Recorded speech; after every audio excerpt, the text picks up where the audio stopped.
A measles vaccine can protect you for a lifetime. Tetanus gives you about 10 years of cover, while flu vaccines need updating every year.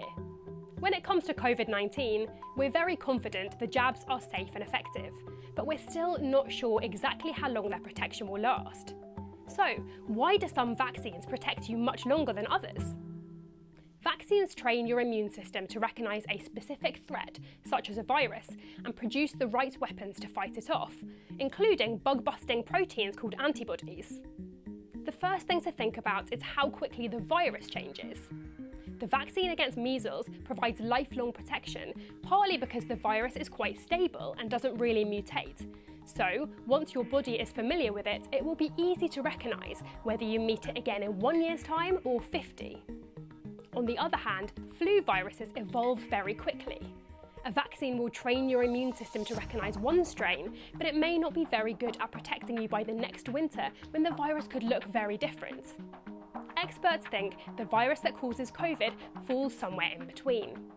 It has mutated fast enough to escape some of the protection provided by the first round of vaccines, which were based on an earlier COVID strain.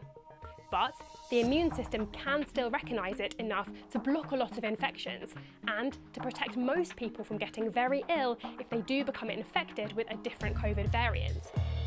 Mutation is only one piece of the puzzle though. Some infections just seem to be more memorable to the immune system than others, and exactly why that is not fully understood. Part of it might be to do with the different things your immune system produces to fight off invaders. While virus-fighting antibodies may fade relatively quickly, they can leave behind slower and longer-lasting T cells. They don't stop an infection getting into your cells, but they can kill off your infected cells once the virus has already broken in, stopping you getting really sick. This may well be what's happening with COVID. A final thing to think about is how often you are exposed to the infection after being vaccinated. For example, you might only rarely encounter tetanus, meaning the vaccine could be your body's one chance to learn what it looks like and how to fight it off.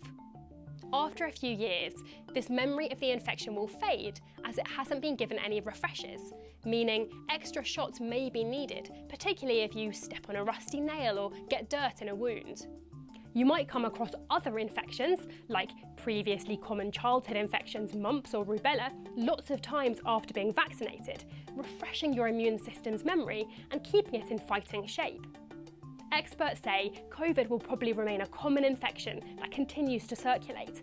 So the hope is, with vaccines making the virus less risky, you can be exposed to it again and again, topping up your antibodies and strengthening your defences for the next time you encounter it.